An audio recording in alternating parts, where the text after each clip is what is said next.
Hello everyone, I hope all of you are in very good health. अभी ये pandemic situation है, offline classes नहीं हो सकती हैं, देन ऑब्वियसली एलन ट्राई कर रहा है कि और क्या कर सकते हैं। इसलिए we both as a physics faculty from Allen has come up with a new way of teaching which is known as interactive and happy learning. Allen की ताकत हमेशा रही है उसकी एकेडमिक्स, और अच्छी टेक्नोलॉजी, बेस्ट टेक्नोलॉजी की मदद से हम लोग इस नए कंसेप्ट IHL को लेकर आए हैं, जिसमें हम दोनों फैकल्टीज आपस में इंटरैक्ट करते हुए ढेर सारी मस्ती और ढेर सारी नॉलेज आप लोग के लिए लेकर आए in this special feature called IHL। So without wasting our time, अब हम अपना आज का जो कि हम फिजिक्स स्टार्ट करने वाले हैं, तो the very first chapter of the physics which is known as kinematics. Kinematics जो चैप्टर है, इसको अगर मैं देखूं तो जैसे सर ने यहां पे मार्क आउट किया कि काइने एंड मैटिक्स एक्चुअली इन दो चीजों से मिलकर बना हुआ है। What does kine mean? Kine means it is a part taken from kinetic, it means motion, and matics is a word which is use for measurement, यानी मेजरमेंट की बात कर रहे हैं। यानी कि in this chapter what we are going to do, we are going to analyze, understand and measure the motion, and we will develop some tools also which will give us power to speculate। तो ये सारी चीजें हम यहां पे करने वाले हैं। टेक्निकली अगर बात करें सर, तो study of motion of objects without taking into account the causes which are involved in the motion, या फैक्टर्स जो फोर्सेस जो इन्वॉल्व है मोशन में, उसको अगर हम दरकिनार करके केवल मोशन पर फोकस करें, वो स्टडी कहलाती है काइनेमेटिक्स। और उसी के इर्द गिर्द हमको ये पूरा चैप्टर लेकर चलना है। We are to skip the causes involve. हाँ, तो जैसा सर ने कहा ना बच्चों की, इसमें हम कॉज के बारे में चिंता नहीं करेंगे। मतलब एक कार चल रही है तो हम मानेंगे ये कार चल रही है, ये नहीं सोचेंगे कि इसमें पेट्रोल लगा, किसने फोर्स लगाया, फ्रिक्शन फोर्स ने इसको मूव कराया, इन सब सारी चीजों के बारे में बात नहीं करेंगे। यानी वी आर, जैसा सर ने कहा कि हम नेचर ऑफ फोर्सेस की बात नहीं करने वाले हैं।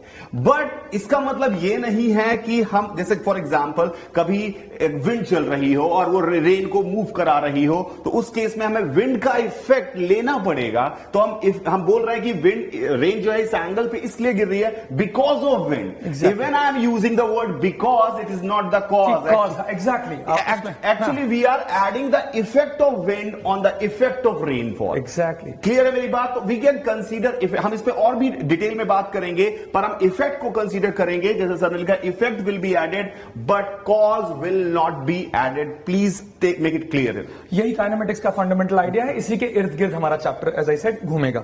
ओके, इसमें एग्जांपल्स अगर हम लें तो एक गेंद को मैंने ऐसे टप्पा करा दिया, बाउंस कर गया, या फिर मैंने एक गेंद को थ्रो कर दिया प्रोजेक्टाइल मोशन में, या फिर एक ब्लॉक को लुढ़का दिया। All these are various examples of motion, जिसमें एक ऑब्जेक्ट है जो अपनी एक पोजीशन से दूसरी पोजीशन तक चल के जा रहा है। वो उसके कौन उसे मूव करा रहा है उस पर चिंता नहीं करनी है, उसका मूवमेंट हो रहा है, ये मायने। यानी ये ब्लॉक को किसने धक्का मारा, we are not bothered about it. Block चल रहा है, that counts, that is our concern. Exactly.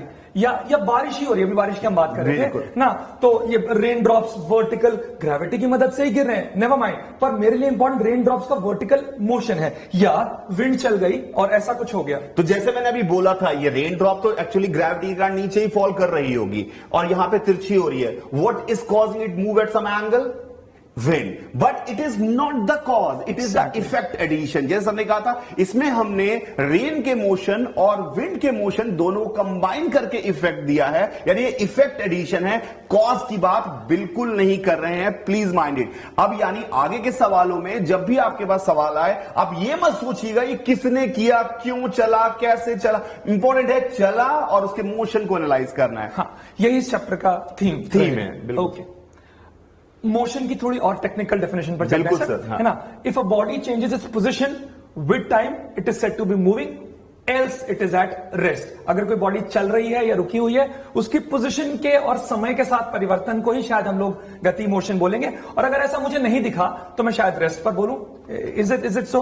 Actually sir, जैसा आपने कहा, कई बार ऐसा होता है, कई बार ऐसा होता है। जैसे फॉर एग्जांपल मैं यहां पर ऐसे अपने हाथ चला रहा हूं, या फिर मैं ऐसे रोटेट कर रहा हूं, कई बार ऐसा लगता है कि ये भी तो सर मोशन है, ऐसा बच्चों को मोशन है। लेकिन सर ने, आपने ध्यान से सुना होगा, सर ने इंपॉर्टेंटली बोला है काइनेमेटिक्स में। एक्चुअली मेरी बात समझने की कोशिश करिए, ये भी मोशन है, ये भी मोशन है, लेकिन अभी हम क्या करने वाले हैं, हम इस तरह के मोशन को या रोटेशन मोशन को और इंट्रा बॉडी मोशन जो हो रहा है, इंट्रा बॉडी मोशन, उसको हम नेग्लेक्ट करने वाले हैं, इनके बारे में बात नहीं करने वाले हैं, इनके बारे में बात नहीं करने वाले। वी आर इंटरेस्टेड सिर्फ और सिर्फ मोशन तभी कहेंगे जैसा सर ने बताया कि if a body change it's position with time. लेकिन आपने कहा कि सर ऐसा हो रहा होगा तो क्या करेंगे, मैंने कहा इसलिए हमारी स्कोप के लिए हमारी ये जो बॉडी होने वाली है, बॉडी जो होने वाली है उसके पास कोई साइज नहीं होगा। यानी हमारी जो बॉडी है साइज नहीं होगा, यानी अगर भले वो सवाल में कार दी हो बड़ी सी, लेकिन आप उसको मानेंगे कि वो छोटे सा पार्टिकल है, छोटी सी बॉडी है, यानी उसका साइज नहीं है। अब अगर साइज नहीं होगा तो रोटेशन नहीं हो सकता, क्योंकि रोटेशन क्या था, ओरिएंटेशन का बदलना, वो नहीं हो सकता। इंट्रा बॉडी मूवमेंट के लिए बॉडी तो होनी चाहिए, तो देयर इज नो बॉडी। तो इसका मतलब ये क्या है, एक छोटी सी चीज है, और हम इस छोटी चीज को क्या नाम देने वाले हैं, पार्टिकल। यानी अब हम आगे इस चैप्टर में चाहे जितना बड़ा दिया हो, बड़ी ट्रक दिया हो, we are going to assume it as a particle only. हम इसको पार्टिकल ही ट्रीट करेंगे। yes, तो सर पॉइंट मास बोल सकते हैं क्या इसको? सर बिल्कुल बोल सकते हैं पॉइंट मास। सर ने कहा इसको पॉइंट मास बोल सकते हैं, आगे चल के हम बोलेंगे भी पॉइंट मास। लेकिन अभी मैंने आपको क्या बताया, अच्छा, अभी काइनेमेटिक्स है। काइनेमेटिक्स में मास वास से हमें कोई लेना देना नहीं है, इसलिए अभी हम हाल फिलहाल इसको पार्टिकल बोल रहे हैं, और आगे आप उसको पॉइंट मास बोलेंगे तो ऐसा कोई पाप नहीं हो जाएगा। It is okay, it is totally okay saying it point mass, but it is good idea कि say it particle, and later when the mass will be concerned in Newton's law of motion, तब हम इसको point mass भी बोल। Particle will do all our jobs. अब perfectly okay fine. अब अगर understanding of motion पर आए तो एक ऑब्जर्वेशनल चीज सर देखी मैंने। मैं ट्रेन का एक एग्जांपल हुई है, मैंने एब्सोल्यूट मोशन, रिलेटिव मोशन क्यों लिखा हो, उसी कॉन्टेक्स्ट में इट इज कम अप। मैं ट्रेन में बैठा हूं सर, मेरे सामने एक आदमी बैठा है, तो मुझे ऐसा लगता है कि वो मेरे रिस्पेक्ट में रुका हुआ है। अब मैं विद रिस्पेक्ट में थोड़ा बोल्डली यूज कर ले रहा हूं, बट आपको लगेगा कि वो रुका हुआ है, मुझे ऐसा लगेगा कि वो रुका हुआ है। परंतु बाहर ट्रेन के अगर कोई आदमी उसे ही देखता है, मतलब वो हम दोनों के लिए ऑब्जेक्ट है। एक बारी ऑब्जर्वर मैं हूं, मैं ट्रेन में बैठा हूं, मेरे सामने एक बंदा है, और एक ट्रेन के बाहर ऑब्जर्वर है, वो इसी बंदे को देख रहा है, तो वो इसको चलता हुआ नजर आए। We are sitting in a moving train by the way, है ना, तो उसको वो चलता हुआ नजर आ रहा है, मतलब मूव करता हुआ नजर आ रहा है, जो डेफिनेशन हमने मोशन के लिए, और मुझे रेस्ट पर। ट्रूथ क्या है सर? बिकॉज ऑब्जेक्ट तो एक ही है, मैं तो शायद उससे लड़ जाऊं, मैं तो कहूंगा नहीं ये रेस्ट पर है, और वो कहेगा नहीं मूव कर रहा है। What is the truth in that case sir? Sir जैसा आपने सर ने बोला, इसमें सबसे इंपॉर्टेंट चीज क्या थी, ऑब्जर्वर। देखिए ऑब्जर्वर जो होता है बेटा, ऑब्जर्वर हमेशा अपने आप को कभी मूव करता हुआ नहीं मानता है। एंड यू वोंट बिलीव, आपको लगेगा नहीं सर मुझे तो लगता है मैं चल रहा हूं, ऐसा नहीं होता। Just think of a situation when you are in a train and for example you are coming to Kota. आप दिल्ली से कोटा आ रहे हैं and train is about to reach around 3 AM के आसपास पहुंचने वाली है, and you are sleeping at that time, और अचानक से आपकी नींद खुली 2:55 या 3 के आसपास, and the train is still moving. आपने बगल वाले को जगा के पूछा, भाई साहब कोटा आ गया क्या?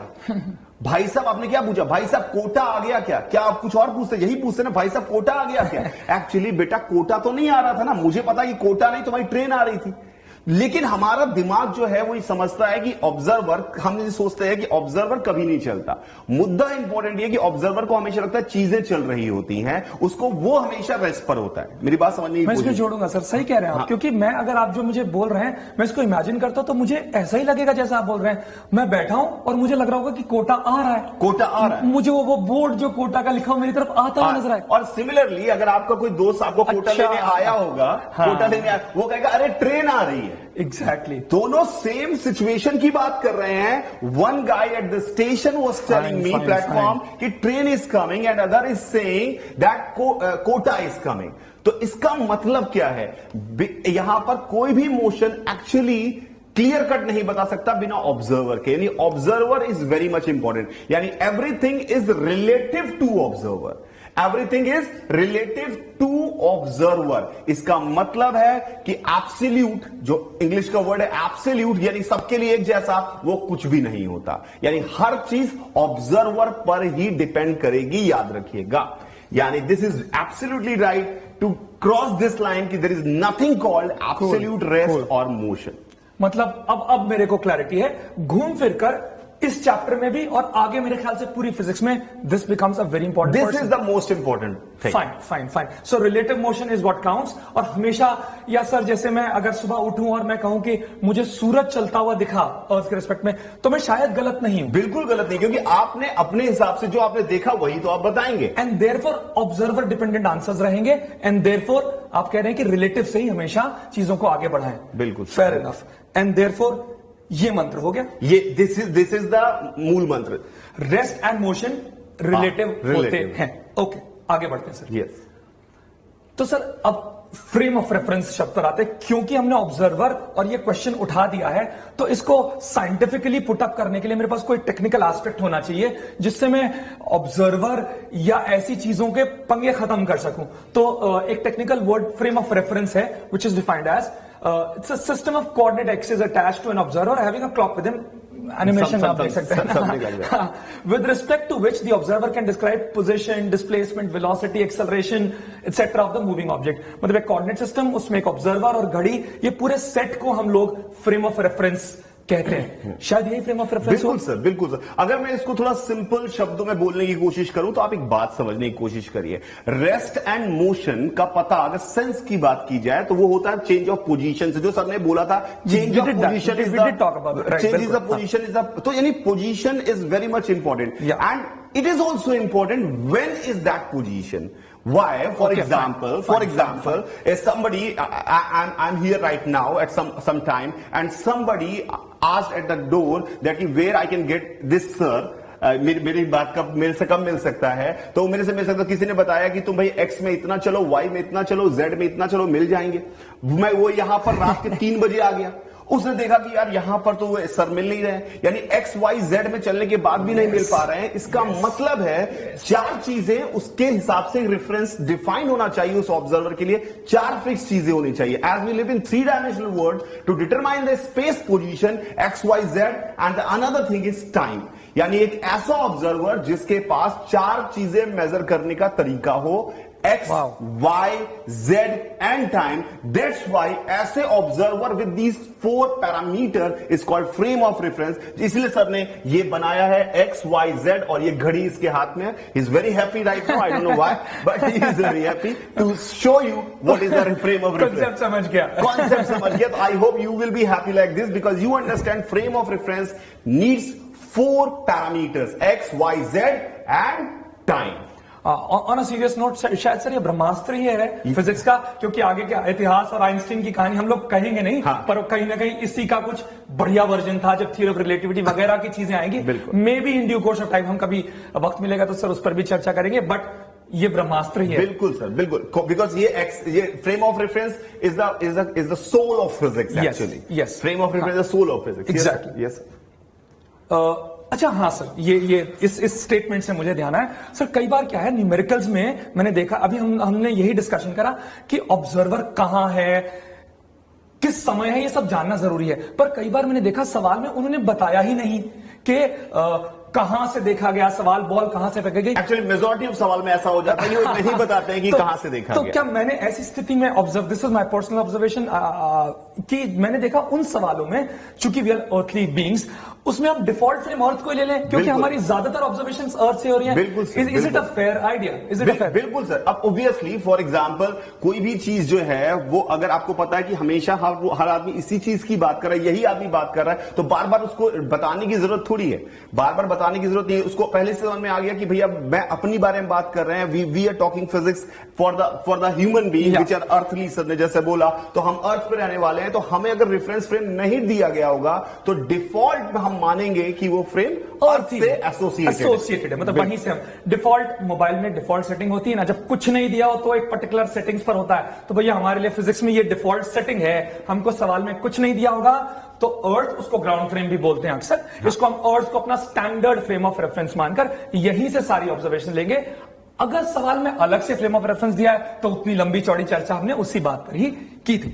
तो इसका मतलब एक इंपॉर्टेंट बात है, अगर रेफरेंस फ्रेम दिया नहीं है तो आप अगर नहीं दिया तो अर्थ को मानेंगे, दिया है इसलिए मत मानेंगे। सर ने कहा था कि अर्थ को ही मानेंगे, हम अपने लिए पढ़ा मिल रहा तो अर्थ मानेंगे। तो इस पूरी कहानी में सबसे इंपॉर्टेंट पार्ट आया वो ये है कि you have to read the question carefully, because अगर जो आदमी फिजिक्स में सवाल ढंग से नहीं पढ़ेगा ना, वो कुछ भी नहीं कर सकता। तो क्वेश्चन केयरफुली पढ़ना है definitely.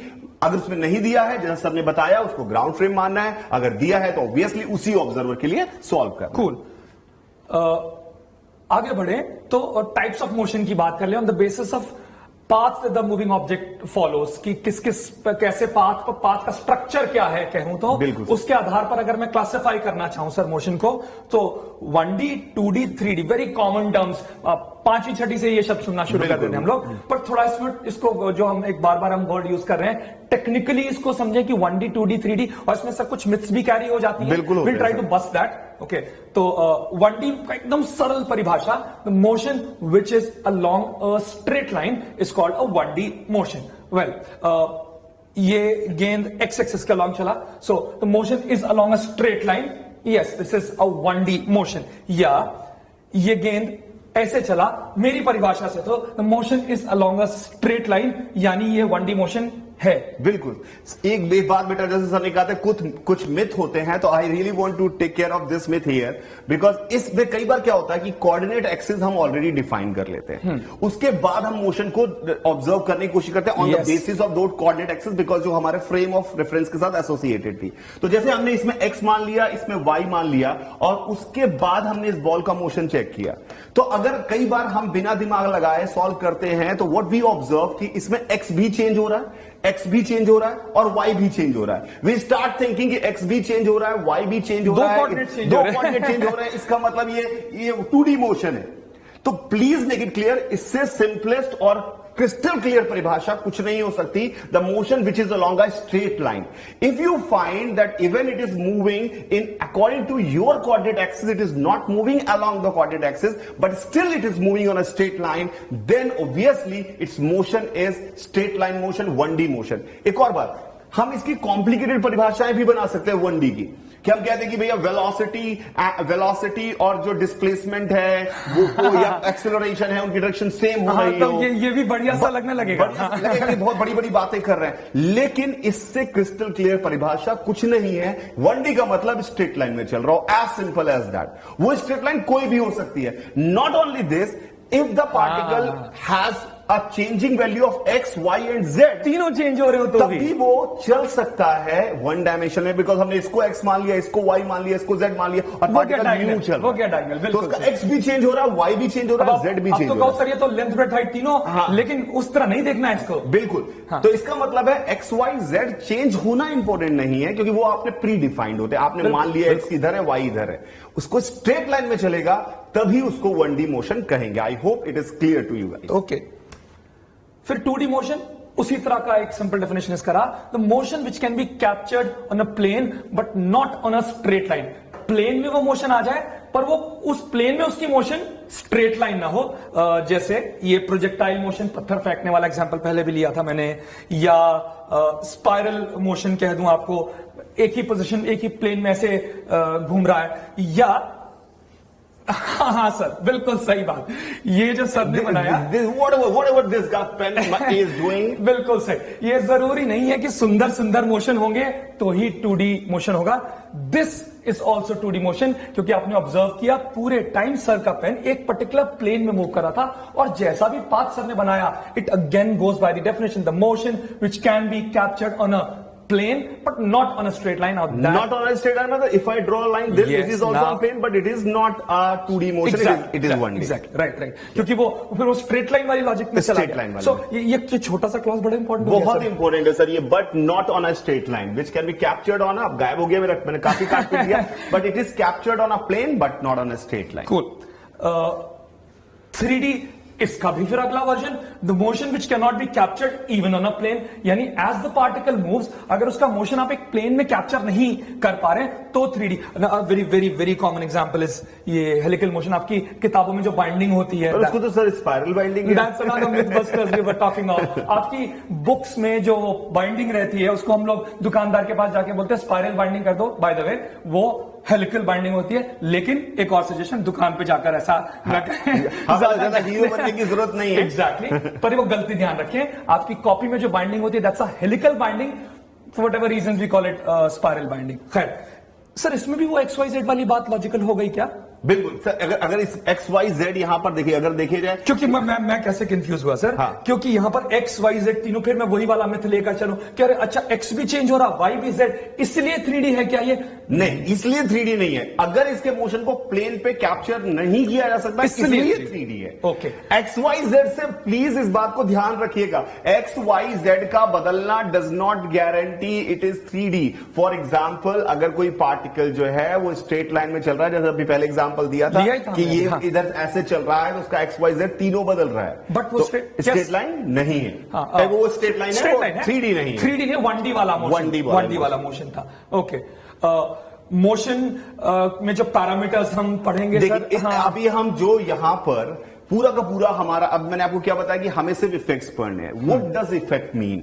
We are not bothered about any kind of force, we are not bothered about any kind of torque और blah blah blah which is causing the motion. What we are interested in कि where was the particle, where it is, यानी कहां था, कहां है, कहां जाएगा। It mean the first thing is important is position, कहां पर है, on the basis of the reference frame associated with the observer, and when it is there, यानी कि time is also a very important parameter, and how this position is change with respect to time, यानी speed and velocity, with direction और without direction depending, we will discuss it later, and the acceleration by which this speed is also changing. यानी मोटा मोटा हम इन चार चीजों को लेकर ही हमारा ये पूरे चैप्टर डेवलप होगा। हम बार बार इनकी ही बात कर रहे होंगे, पोजीशन, रिलेशन, कोरिलेशन, इन्हीं पे खेल रहे होंगे। एक दिया हो दूसरा निकालो, दूसरा दिया हो तीसरा निकालो, something like that.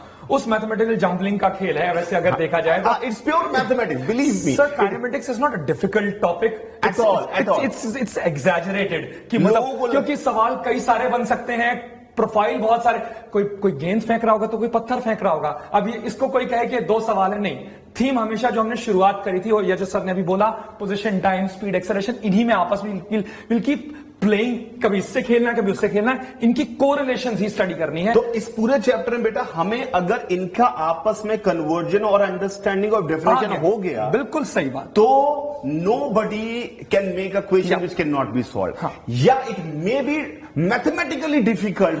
It might be the kinematics की लॉजिक में काइनेमेटिक्स का हो सकता है कि इंटीग्रेट ही ना हो रहा हो आप, हो सकता है ऐसे सिचुएशन हो कि you are not able to form the differential equation, तो ऐसा सिचुएशन आ सकती है, बट वो मैथमेटिकली आप प्रॉब्लम होगी, लेकिन वो भी बहुत मुश्किल नहीं है, वो भी बहुत आसानी से इन टाइम्स आ सकता है। प्रैक्टिस से तो आ ही जाएगा, आ ही जाना है उसने। बिल्कुल। हम वैसे भी डिटेल में सारी चीजों को पढ़ने वाले हैं।